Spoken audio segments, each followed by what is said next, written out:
Welcome back. Today we're going to be going over step 20 of the 28-point air conditioning tune-up and system rejuvenation.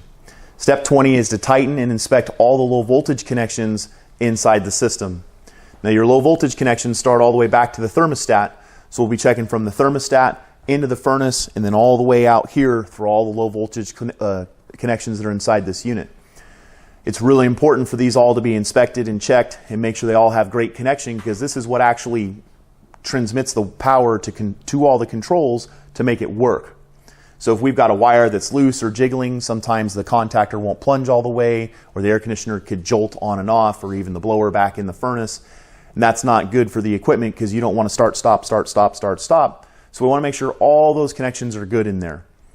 This is why it's very important to get your tune-up done and then follow it up with a maintenance program on an annual basis after that, because these wires can tend to wiggle loose or work loose from heat and cool. It's just really important. We want this thing to run. So get continued maintenance on the unit after your first tune-up. See you on the next video.